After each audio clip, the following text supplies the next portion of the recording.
mountain is moving, the ground is shaking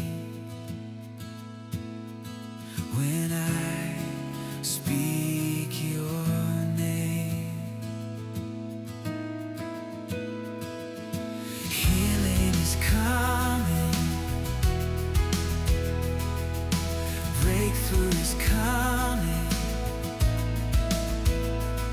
when I speak your name. Freedom is coming, rescue is coming when I speak your name.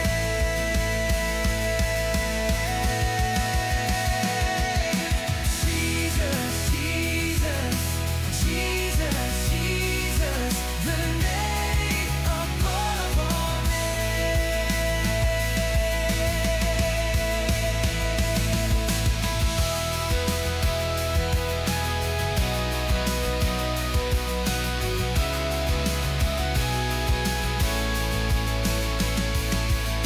Revival is coming, your kingdom arising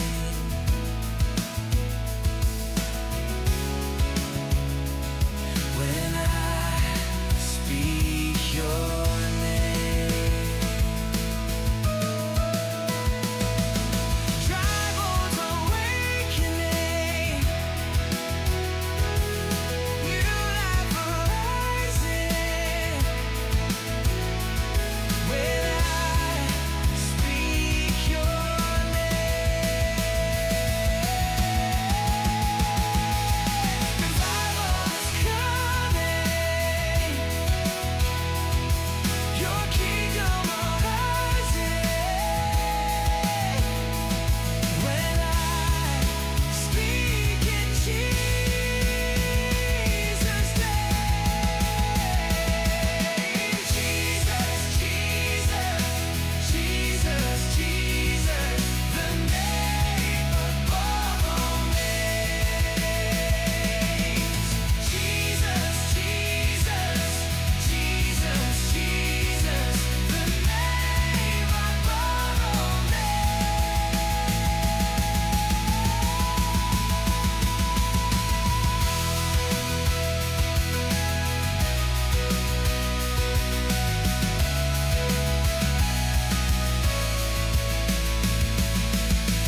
May the Lord bless you.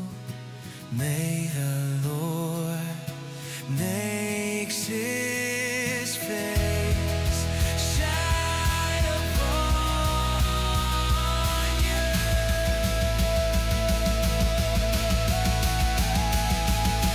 May the Lord lift up his countenance towards you and give you peace.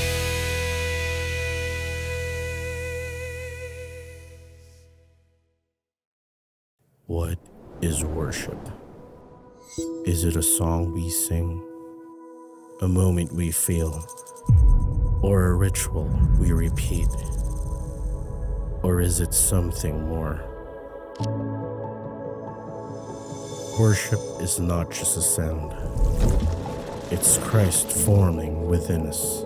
It's not just personal, but a people gathered, united, transformed. It's not empty routines, but a living devotion. Worship is not just responding to the call. It's us becoming more like Him.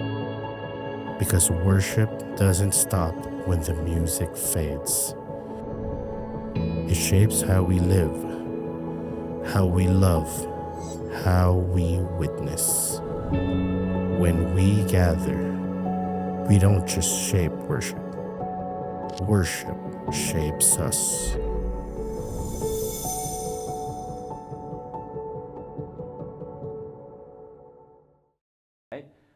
We call this series When We Gather. Alright? Ano ba yung series natin? What is it about? It's about worship liturgy. Kung ano yung ginagawa natin when we gather together like this sa worship service. Alright? Ano ba yung liturgy, Pastor Jam? Alam niyo may liturgy, di ba? Tumatawa na kayo agad eh. Hindi yun, alright? What is liturgy? It came from the Greek word called liturgia. Say liturgia. Ang ibig sabihin nun, public work or public service, but in the context of us, as in our gathering, our church gathering, it's public expression of our worship to the Lord, right? So, keyword dun yung public. Okay? Marami sa Bible na you can see so many accounts in the Bible where God's people gathered together in a corporate setting. Okay? Mas maraming accounts doon na they gathered corporately more than yung they worship the Lord personally. Right? Yun pa lang makikita mo na it's very important for God, for us to gather together. Alright? Public practice, yung mga repeated practice natin of worship and expression of worship. What is the goal of this series? To teach all of us, all right, the importance of corporate worship, corporate gathering that shapes us through our pattern and repeated practice. Yung liturgy, tulad nung songs, yan, part of liturgy yan. Yung kumakanta tayo kanina. Sa inyo, kumanta kayo kanina. 5 lang yung kumanta kanina, right? So songs, sermon, itong gagawin ni Pastor Jam ngayon. Liturgy to, part of the liturgy. All right?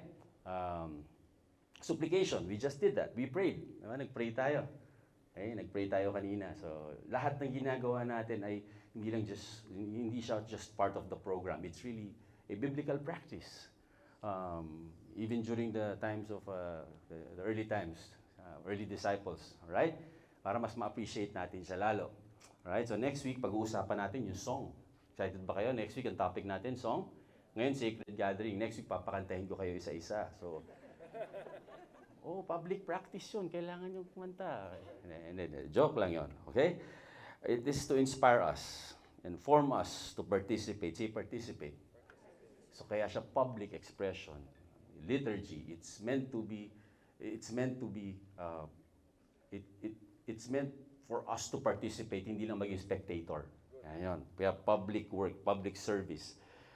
In corporate worship, it will form us, inspire us, not only to be strengthened here, but really to do God's mission outside.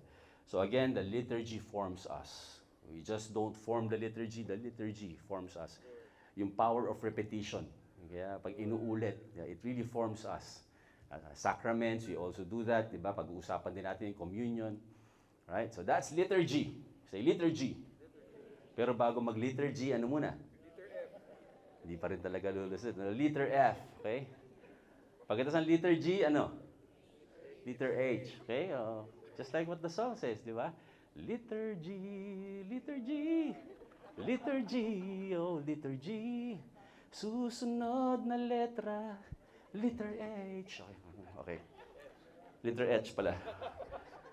Can I invite everyone to stand up? Hindi ko talaga mapigilan. No? Pinigilan ko na kanina si Maki kasi talaga sabi niya, sige, tuloy mo na, Pastor Jam, liturgy, you're right. Hebrews chapter 10, verse 19 to 25. It's just fitting to start our series with Hebrews 10. This is the foundation of our worship, what Jesus has done for all of us, all right? The good news of what Jesus has done. 19 to 25, Hebrews 10. All right, let's all read together in 3, 2, 1. Let's read. Therefore, brothers, since we have confidence to enter the holy places by the blood of Jesus, by the new living way that He opened for us through the curtain, that is through His flesh. And since we have a great priest over the house of God, let us draw near with a true heart in full assurance of faith, with our hearts sprinkled clean from an evil conscience and our bodies washed with pure water. Let us hold fast the confession of our hope without wavering, for He who promised is faithful. And let us consider how to stir up one another to love and good works, not neglecting to meet together, as is the habit of some, but encouraging one another, all the more as you see the day drawing near. Let's pray. Panginoon, we thank You for this day. We thank you for we are not living Christianity alone, that we have our fellow brothers and sisters, Lord, to walk with. Lord, today we're ready to listen and hear from you and be reminded of why we're doing what we're doing every time we gather together. Lord, thank you. In the next 5 weeks, we're going to learn more about our spiritual discipline, Lord God, the value of our gathering. And as we learn, we will be strengthened and molded, Lord God, so that we can fulfill your mission. Holy Spirit, speak to us today. We love you, Lord. In Jesus' name we pray. Amen. Amen. Amen. We all sit down. The audience of Hebrews. The writer, may debatable yon. Hindi alam talaga exactly kung sino ang sumulat ng Hebrew. Sabi si Paul yung iba. So, but the audience, clearly, mga Hebrews to. Hebrews, mga mahilig gumawa ng kape. Okay? Hebrews, alright? They are Jewish believers. They're familiar with the Old Testament worship, Old Temple worship, sa animal sacrifice. So familiar sila ron. Priestly ministry, familiar sila. That's the audience. And why is the writer encouraging them through this letter? Because they were persecuted. They were going through societal issues. Economic hardship, rejection, possible imprisonment, persecution. Yun ang pinagdadaanan nila. That's why, if you will see the whole Hebrews. Nagkaroon tayo series ito. Last year ba, Pastor Mike? Di ba? Whole series. Kino-compare si Jesus sa Old Covenant, Old Testament worship. Di ba? Anong title ng series natin, Pastor Mike? Ayun yun, no? Bruce He yata. Basta last year we had this, alright? Hebrews 10:19. The author emphasized one big issue. Maraming issues na pinagdadaanan nila as believers, pero ito yung isang parang pinapound ng writer. Therefore, brothers, sabi niya, so 4 lang yung kapatid niya rito. Therefore, brothers, sabi niya, since we have confidence, say confidence, to enter the holy places by the blood of Jesus. Say confidence. Ito, dito siya mag-zero in, itong confidence na to. This confidence was a big deal for the Hebrew author, the Hebrew writer, right? Anyway, confidence is really, really important. For some of you are presenting to the board, to the directors, minsan sa boss mo, and you did your best to prepare, right? Kaya lang minsan, pag kinakabahan ka, what happens? Nakakalimutan mo yung pinapresent.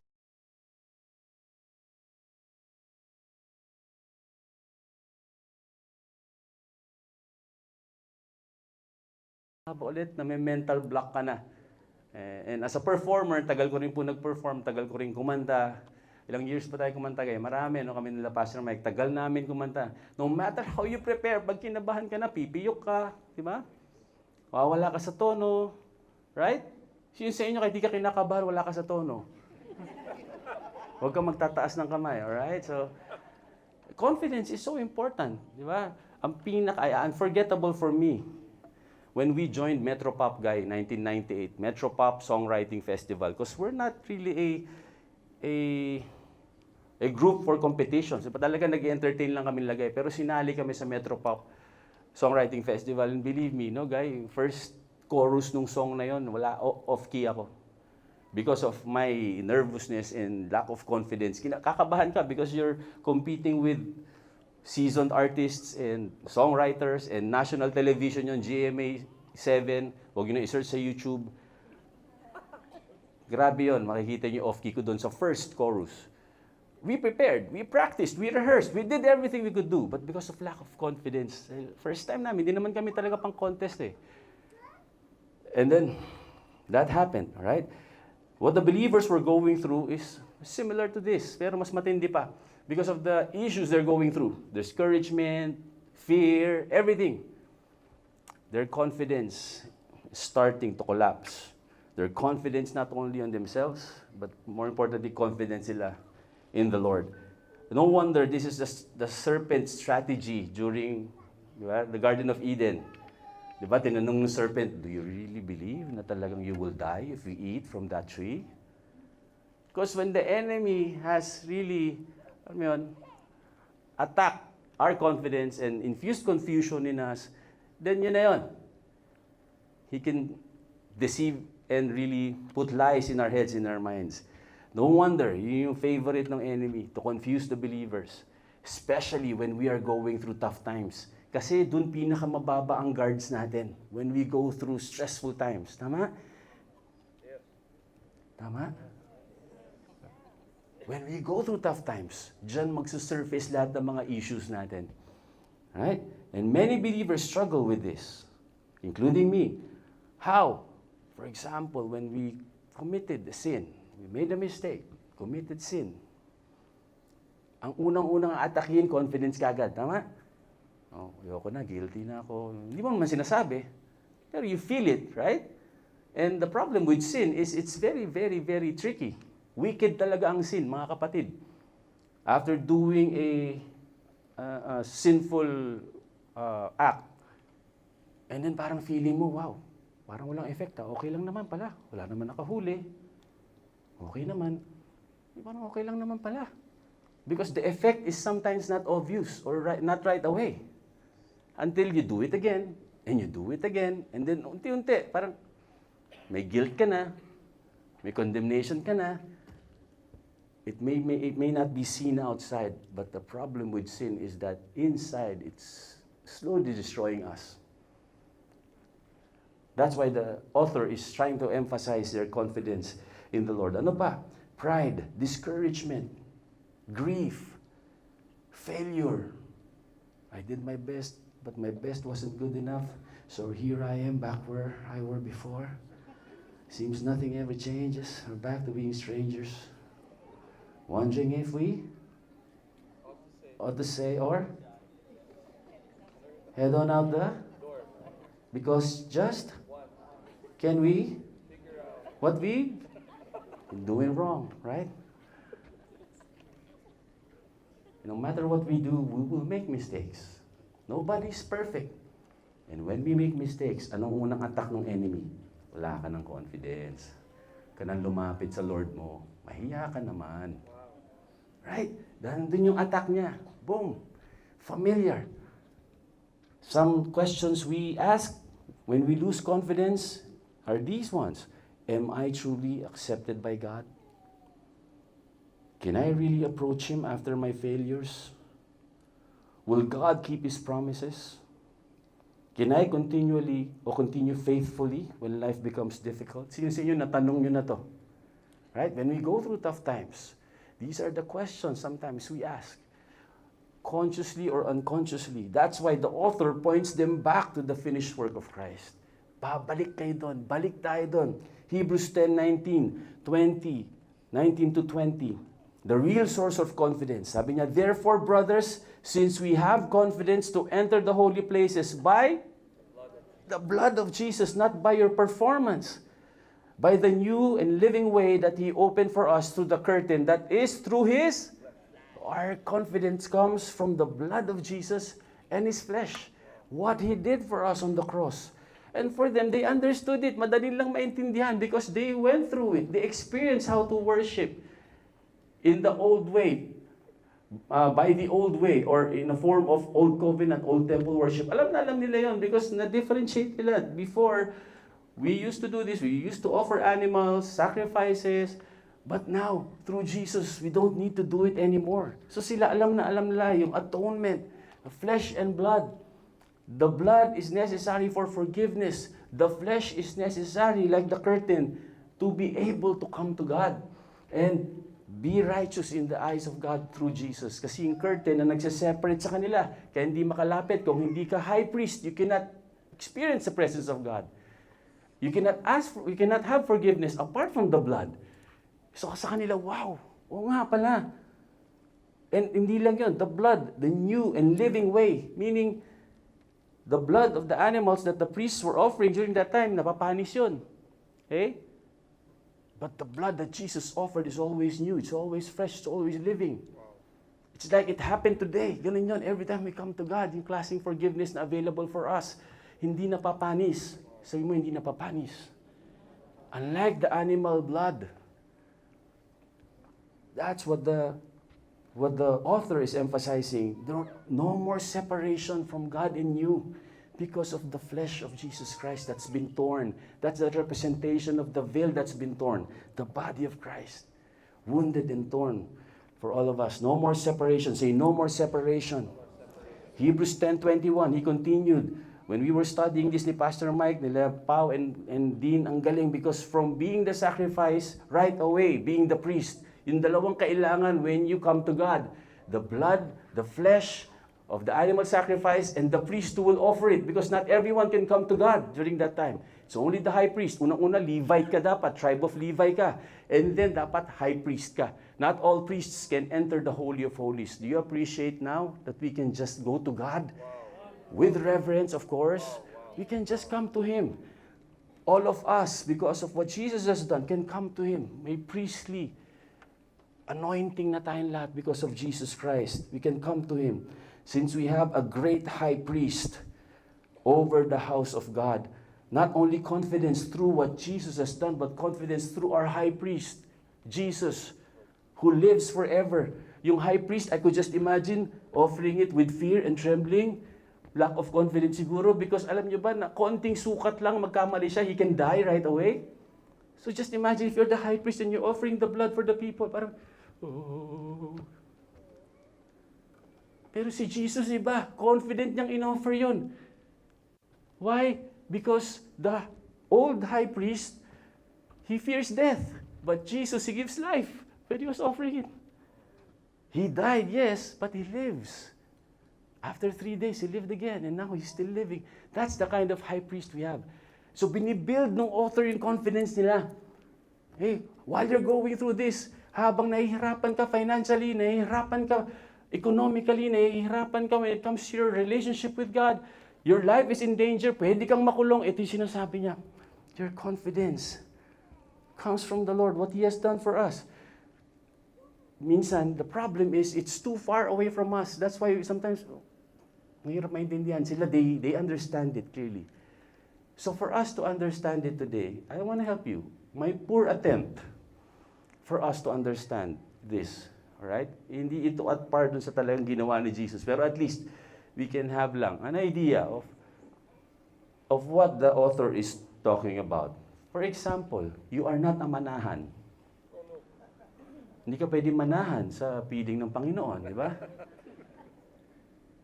Imagine, hindi ka pwede pumasok sa cinema. Si Pastor Mike lang ang pwede. Tayong lahat sa labas, imagine nyo? Hanggang foyer lang tayo. Pastor Mike, sabi mo kay Lord, patawarin niya ako ha. Ito na yung kalapate. Tsaka yung blood, i-offer mo for me. And then si Pastor Mike papasok dito sa cinema, wala siyang kasama. Siya lang i-enjoy ng presence ni Lord. Manahan siya eh. Pwede siyang manahan. Paglabas niya ngayon, Christian Toralba, napatawad ka na ni Lord, na-offer ko na yung dugo. Wow, talaga! So, si Christian, tuwa siya, di ba? Lahat tayo nandun, nakapila tayo sa labas, walang pwedeng pumasok, tapos amoy sacrifice, amoy, di ba? Imagine nyo yung... So, si Christian, tuwan-tuwa, tumatakbo siya, yes, napatawad na ako ni Lord, napatawad na ako, natisod siya, napamura siya. Kasala na naman siya, di ba? Imagine that. He sinned again. Kakapatawad lang na sobrang tuwa na tisod na pamura si Christian. Although hindi na siya nagmumura ngayon, pero ngayon lang, pero kahapon ba? Kamusta? Okay naman. Balik na naman siya kay Pastor Mike, pero hindi yun kasi everyday. Once a year, diba? Pabalik na naman siya next year para sa atonement ng kasalanan ko.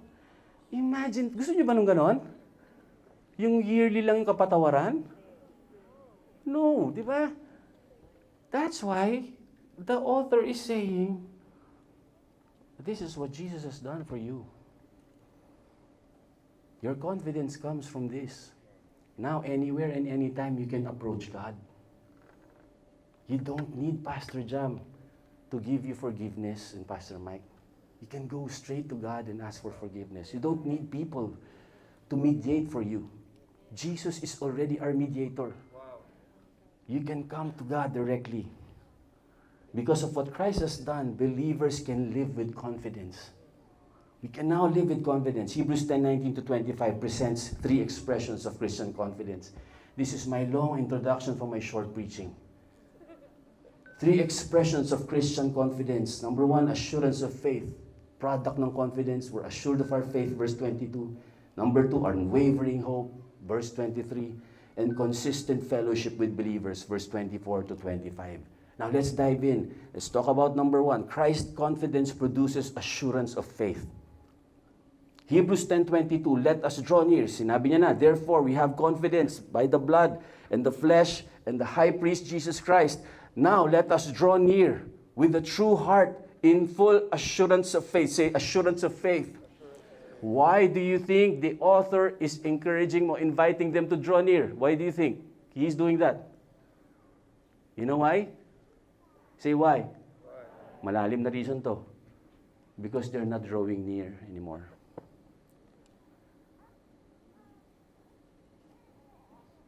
Of course, the reason why he's inviting them to do that, because they're not doing it anymore. Because of their lack of confidence, because of what they're going through.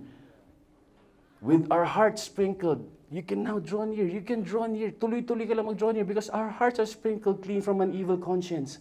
And our bodies washed with pure water. Biblical confidence is not self-confidence. It is Christ confidence. If self-confidence lang, we will not go near to God. That's why it's not self-confidence. When we say biblical confidence, it's Christ confidence. Our assurance does not rest on our performance. Our assurance does not rest on our feelings or spiritual achievements. Kahit ilan pa napadala mo sa V-Day, sa spiritual foundations, kahit ilan pa na-sharean mo ng gospel, our assurance doesn't come from that. Kasi pag tinamaan ka ng problema, makakalimutan mo lahat yon, lalayo ka kay Lord. That's why it doesn't rest on those. Kaya sinasabi ni Lord, anak, if ang relationship mo sa akin ay on and off because sa tingin mo, nakabase sa ginagawa mo, ang relationship natin dalawa, anak, hindi mo pa rin naiintindihan kung anong ginawa ko para sa iyo sa cross. Yun ang sinasabi ni Lord sa atin. Brother, sister, if you still think that your assurance is resting on your performance, you still don't get it. If seasonal lang ang pag-read mo ng Bible, pagpunta mo sa service, then you don't understand it yet. This is what the author is saying here. It rests on Christ's finished work. Our assurance rests only on Christ's finished work. His perfect sacrifice. His ongoing, say ongoing, priestly ministry until today. Christ is fulfilling His priestly ministry sa atin. That's why the Father can look at you with joy, with love, because ang nakikita niya si Christ. Hindi si Christian Umali, hindi si Maki Bataan, hindi si Jam. Nakikita ni Lord, ng Father is si Lord Jesus Christ. Because of what He has done. Yan ang priestly ministry niya. That's why ang ganda na sinabi rito, let us draw near with a perfect heart. Can we show that verse again, verse 22? Let us draw near with a perfect heart. Tama ba? Perfect heart. Ha? Ano sabi? True heart. No matter what you're going through, no matter what you did, if your heart is sincere to the Lord, Lord, I come to you today. God, I ask for your forgiveness. I love you. Not perfect heart. Nobody will be perfect. Amen? Nobody. It's only Christ. It's only God who's perfect. Not with a perfect heart, but true heart. When guilt accuses us, we remember that our hearts have been cleansed. When fear overwhelms us, we remember that Jesus has opened the way. When we feel distant, listen to this, we remember that God invites us to draw near. The sinful woman, when he went to Jesus, when she went to Jesus, she experienced forgiveness and not condemnation. Do not let shame keep you away from God. Do not condemnation keep you away from God. Sabi mo sa katabi mo, don't shame. Don't afraid.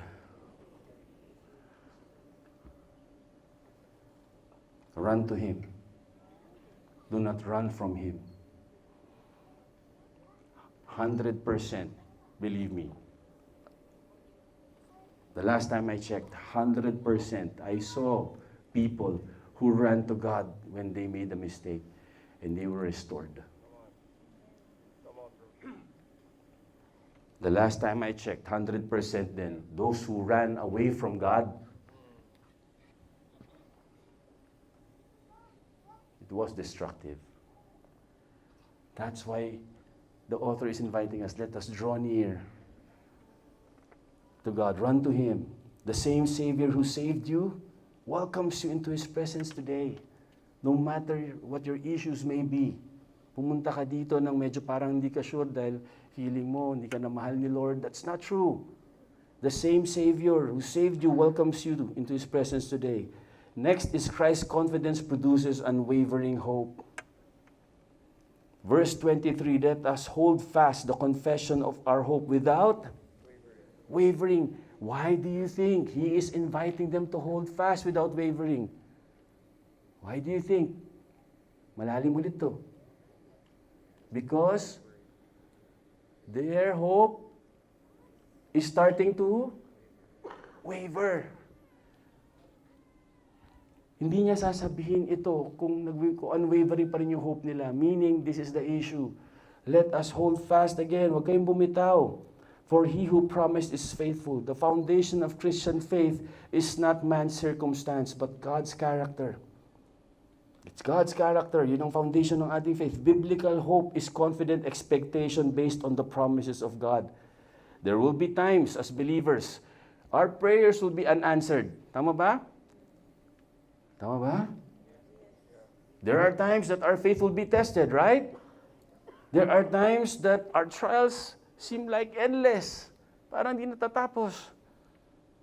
Hebrew people, the Hebrews were facing these challenges. That's why the author reminded them, God's faithfulness is greater than what you're going through. Notice for the reason of their unwavering hope. For He who promised is, that's the reason.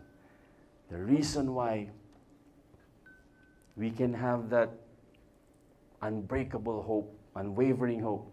It's because of verse 23 again. Can we show that? Can we read this? He who? Can you read that again? He who? That is the reason we can hold on. Because He who promised is faithful. Abraham hoped against hope. Hindi siya maniwala na at an old age, magkakaroon siya ng anak. But God was faithful.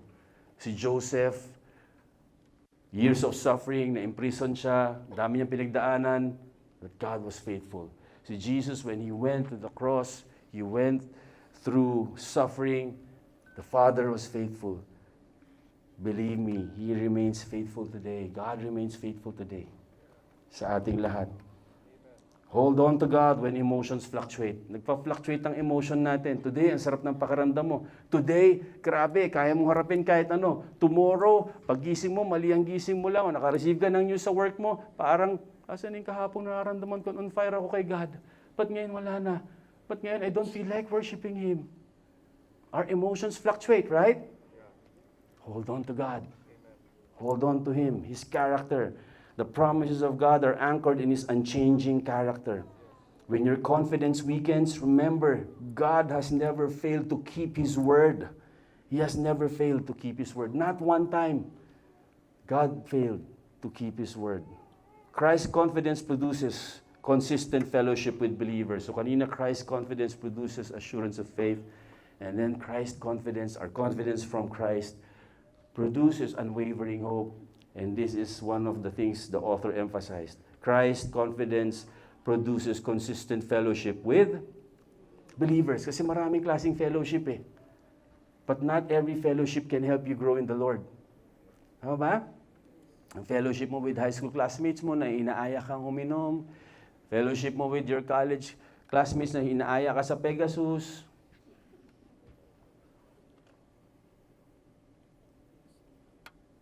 Workmates mo na niyaya ka sa casino. Not all fellowship ay helpful, right? That's why ito, importante yung fellowship na to, fellowship with believers. Hebrews 10:24. Let us consider how to stir up one another to love and good works. Yung ibang translation ng stir dito ay spur. Kaya hindi manalo ang spur eh, di ba?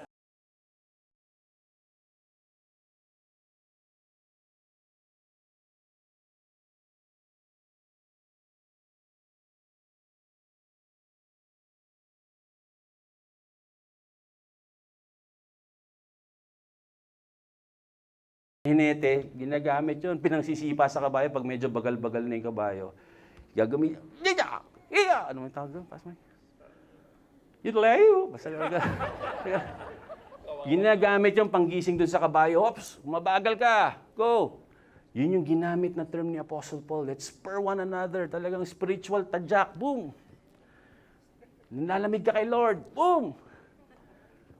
That happens when we gather together. Spurring one another to what? To love and good works. Why? Why do you think we need each other to spur one another to love and good works? Why? Because love that does not just happen. Loving one another is not our nature. Loving one another doesn't just happen. Believe me, you need someone to remind you, oh, tol, Kristiyano ka, mahalin mo yung kapatid mo. Oh, brother, huwag kang ma-offend. Mahalin mo yung ka-church mo. Oh, brother, yung mayabang ka. Naging arrogant ka. Oh, brother, oh, make sure lang na hindi mo nakakalimutan yung kingdom ni Lord habang pinopromote ka ni God, ha?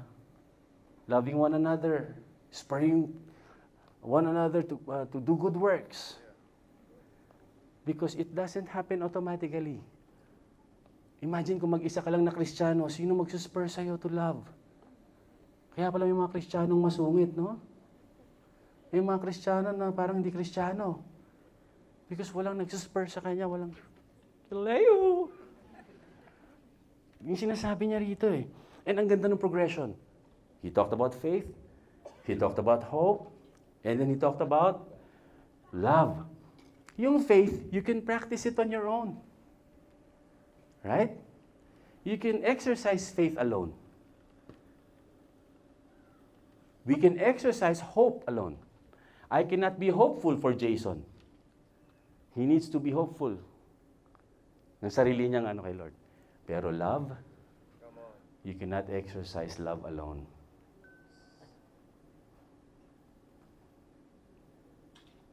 Galing ng progression ng author. We cannot express love alone. Kung nasa online tayo, paano ka may encourage magmahal? Sino magsuspur sa'yo if nasa online tayo? Right? That's why ang design ni Lord, online is very, very good. It's a very good tool. Okay, sila Chris nandito, tsaka si Nel. Nasa US sila because, again, Chris, condolence sa family mo, namatay ang kanyang tita. Close na close sa kanya. Ang laking tulong ng April Feliciano Live. April Feliciano Live. Si April, meron siyang live. Saan mo nilalagay yun, April? Galing eh. Saan yun? Pero saan niya pinipwesto? Ayun, sa projector. Ayun yung live na yun. Kita nyo? Ayan. Say hi. Say hi, April. Own account ni April yan. Nila-live niya yan para sa mga people who cannot go to Cubao. Like yun, nasa US. Yung iba may sakit. Yung iba, hindi na makapunta because of sa ibang nations naman, sa creative access, hindi sila basta makapag-gather ng ganito, nag-online sila. It's a very good tool. Pero it's not the original design of God.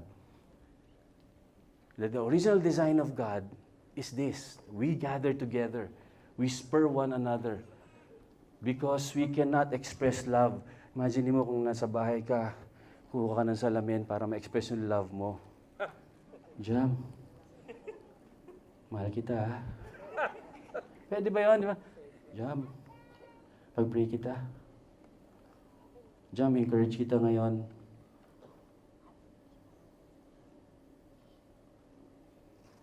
Encourage kita ha. Mahirap, di ba? Because love is expressed. in a community. Kaya yung mga singles dyan, mahirap i-express on your own. Magsabi ka na. Hindi, joke lang. Ibang klaseng love yun ha. This kind of love is agape, sacrificial, unconditional love. Okay? Forget what I just mentioned. Exercise of love can only happen in a community. Hebrews 10 verse 25. That's why the writer followed up. Not neglecting, say not neglecting. To meet together. Why do you think? Why do you think? He's reminding them not to neglect. Malalim ulit to. Malalim ulit to. Why do you think he's telling them not to neglect? Why? Because? Yes, nine-neglect na nila. In fact, tinuloy, sabi dito, as is the habit of some. Marami na nag-online na lang na. But encouraging one another. And all the more as you see the day drawing near. Meaning, naging habit na sa kanila because of their lack of confidence, the pressure, discouragement they're going through. Ayoko na mag-church. Ayoko nang bumunta. Ayoko na makita si Pastor Jam. Puro na lang siya, God is good. Imagine that. Ayoko na. Ayoko na makipag-small group kay Paul Alonzo. Ayoko na makipag-meet kay Pastor Mike. Nagagalitan lang ako ni Pastor Mike eh. Ayoko na. That, what discouragement does to us, pressure, lack of confidence, we will slowly neglect meeting together. So the author is moving from personal faith to community life. Christianity is not meant to be lived in isolation. The reason why the author is telling them over and over again, do not give up meeting together. Because Christianity is not meant to be lived in isolation. Believers had begun withdrawing from the corporate gathering, corporate worship, because of what they're going through. The writer's answer is not isolation. He's telling them deeper connection. The more you go through difficulties in life, isolation is not the solution. Deeper connection is. Deeper connection with God, draw near to God, and deeper connection with your fellow believers. That's the solution. God designed the church to be a place of encouragement. God designed the church to be a source of strength. Sino sa inyo na-encourage kapag nandito ka? Mga 50 sila, Lord. Wow. Sino sa inyo na-strengthen kapag nasa church ka? Sino sa inyo na nakakalimutan mo problema pag nagli-lead si guy ng worship, no? Walang nagtaas, bro. Sino sa inyo napapakanta kapag si Kuya Ralph ang kumakanta, yung team, di ba? Diba? Di ba, guy? Count na. Kasi kung wala ka sa church, ang kakantahin mo lang palagi. Palagi. Palagi. Kakantahin mo lang palagi pagdating ng panahon. Pero pag nasa church ka, we sing songs like, we draw near to the cross where your blood has shed for us.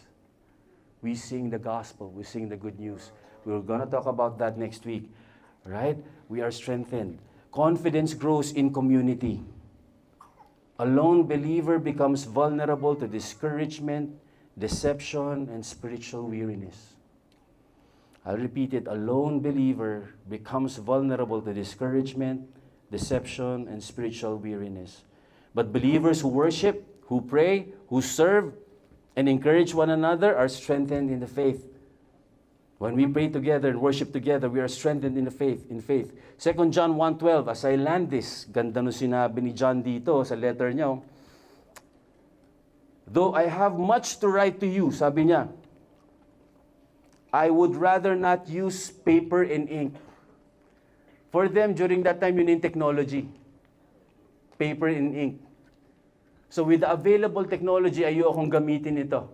Ang dami ko pa sanang gusto sabihin, isulat sa inyo, pero hindi ako contented ng sinusulat ko. Instead, I hope to come to you and talk Face to face. Say face to face.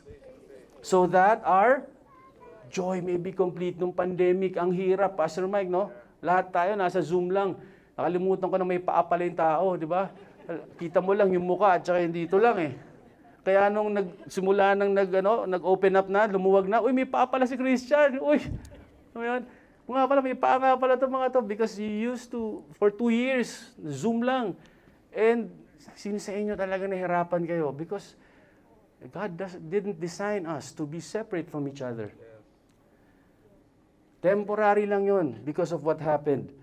Pero it's not the permanent design of God. Yung sinasabi ni John dito, alam mo, kaya kitang sulatan, kaya kong gamitin itong technology ko, pero hindi to enough. I want to see you. I want to see a warm body.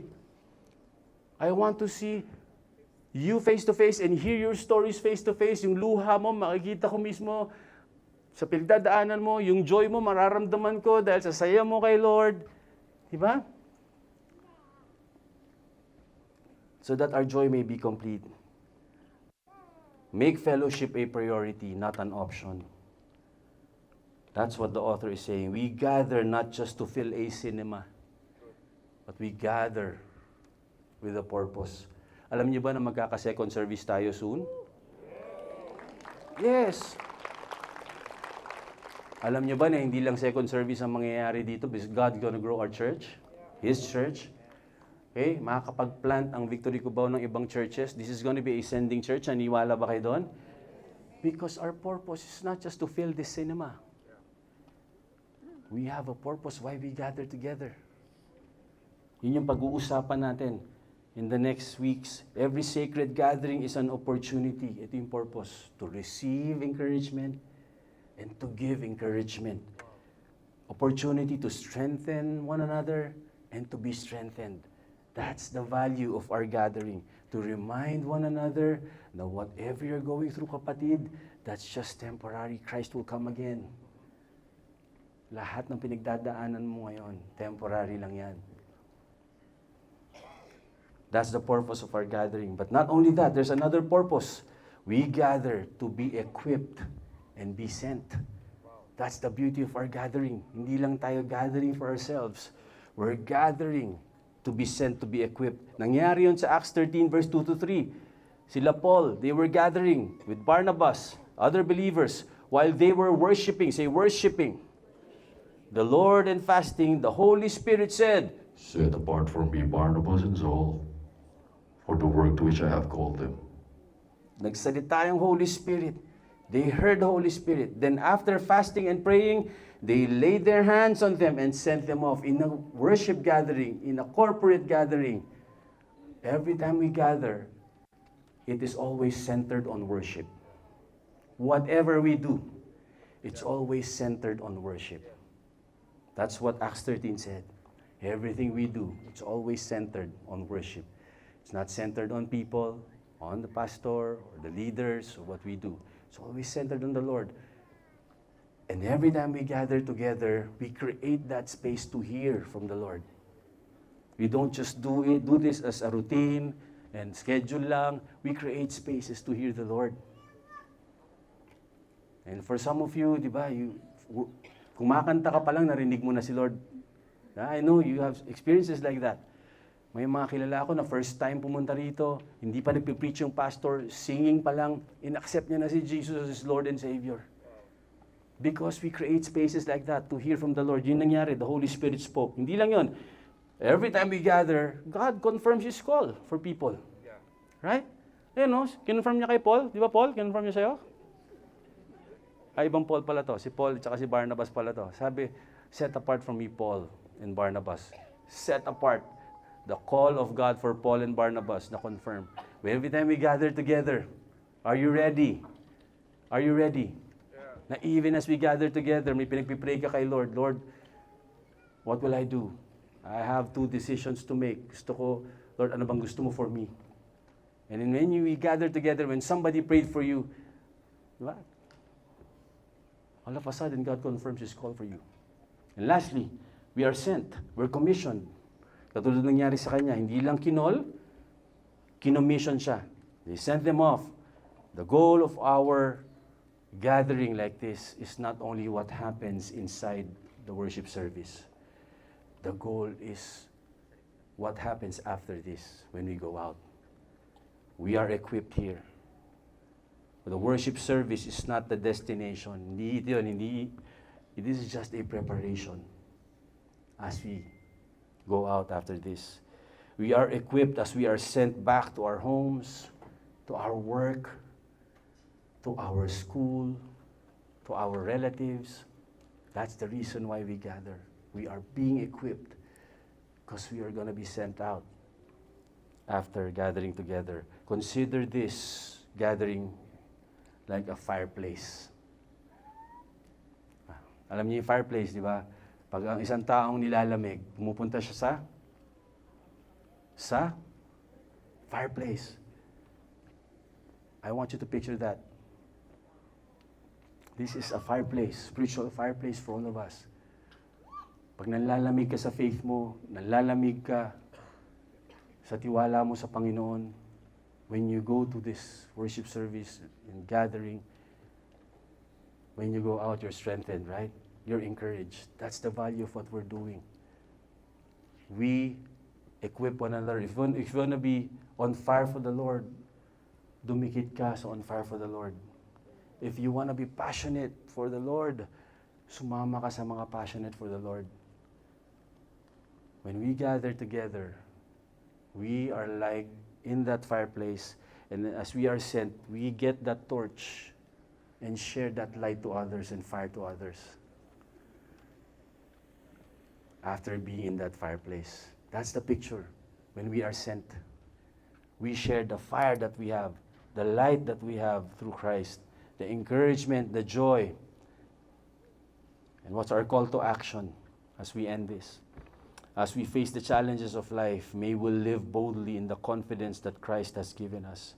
Our call to action is confidence to approach God. Let us draw near with assurance of faith. Remember that we are welcomed into God's presence through the blood of Jesus. We can have that confidence to draw near. Next is confidence to trust His promises and His word. Let us hold fast with unwavering hope, knowing that God is faithful to every promise He has made. As we go today, let's have confidence to walk together and be equipped as we fulfill God's mission for us. Let us gather in consistent fellowship. We need one another. Say, we need one another to fulfill His mission until Christ returns. Say to the person next to you, I need you to be strong in the Lord. I want us to stand up today. So I'll stand up. I want to honor everyone.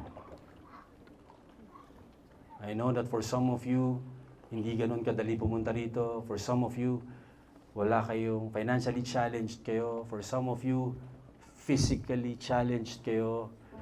Kanina yung ginto, yung ating senior citizens, nag-gather kami kanina. Nakikita mo yung kanilang willingness to be here.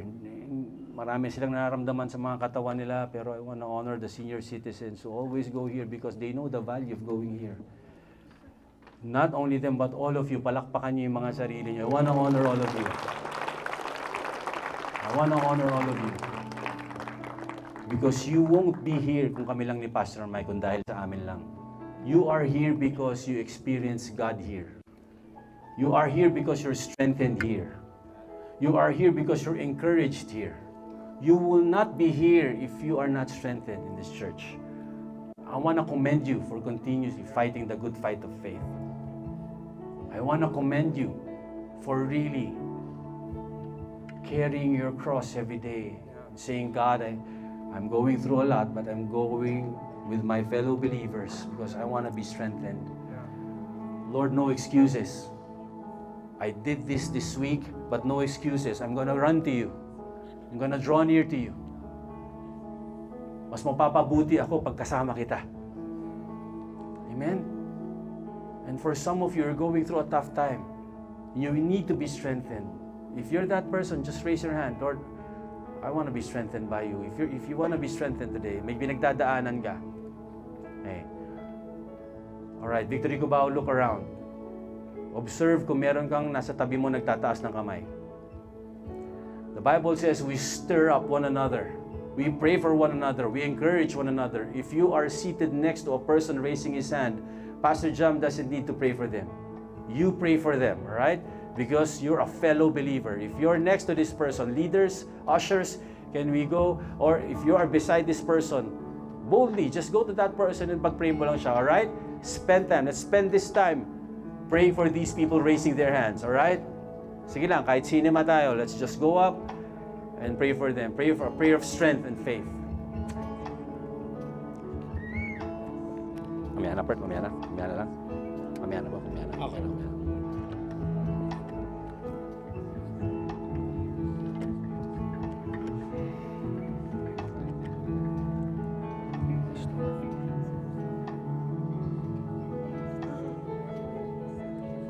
There are still people raising their hands. Wala nagpe-pray sa kanila. Can we go to them? Can we just approach them and pray for them?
Yes, Lord.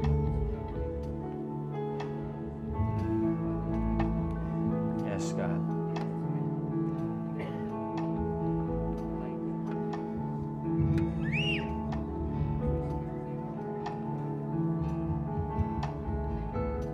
Lord.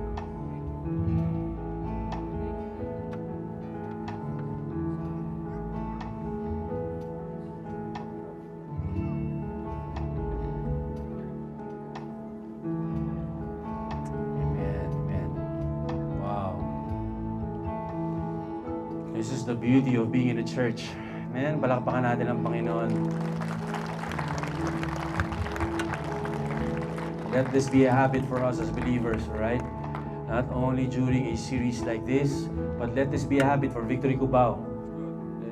Let's build the habit of praying for one another, right?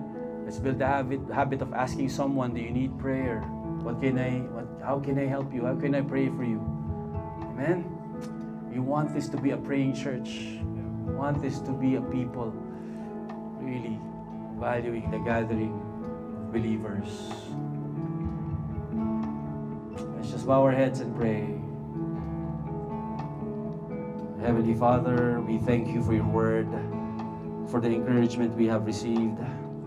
Thank you that through the precious blood of Jesus Christ, we have confidence to come into your presence. We do not come because of our own righteousness, but because of the finished work of our Savior. Lord, help us to draw near to you with full assurance of faith.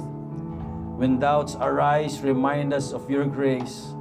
When guilt seeks to overwhelm us, remind us that we have been cleansed and made new through Christ. Strengthen our faith so that we may trust you completely. Father, help us to hold fast to the hope we profess without wavering. In times of uncertainty, teach us to stand firmly on your promises. When trials come, help us to remember that you are faithful and that your word never fails. Fill our hearts with confidence that you are working all things according to your perfect will, Lord. Lord, teach us to remain faithful in fellowship with one another. Help us to encourage, strengthen, and build up our brothers and sisters in Christ. Guard us from isolation and spiritual complacency. Make us a church that stirs one another to love and good works, reflecting the love of Christ in all we do. As we leave this place, may our confidence be found in Jesus alone. May we walk in assurance of faith, unwavering hope, and consistent fellowship until we see our Lord face to face. And may we share this fire of your love, the fire of your hope, fire of your joy. The people around us, we give you all the glory and honor and praise in the mighty and precious name of our Lord and Savior, Jesus Christ. Let's all worship the Lord God.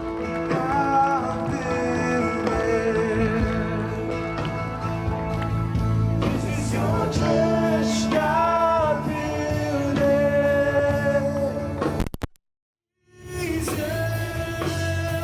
Jesus, cornerstone. This is your church, this is your church, God build it. This is your church, God build it. Jesus, cornerstone, God build it.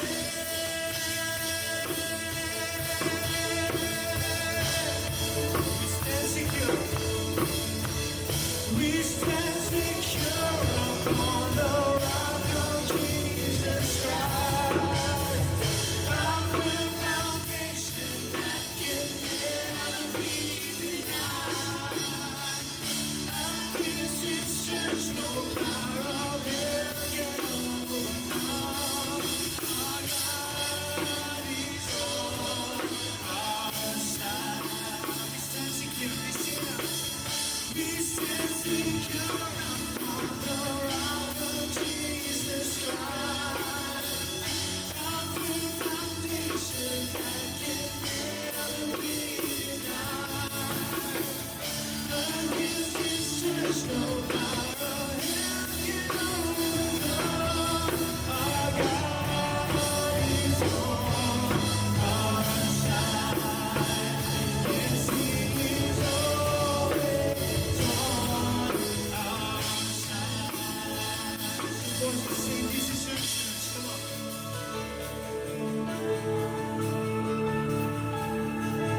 This is your church, God build it. Jesus, cornerstone, God build it. This is your church, God build it. This is your church, God build it. Jesus, cornerstone, God build it.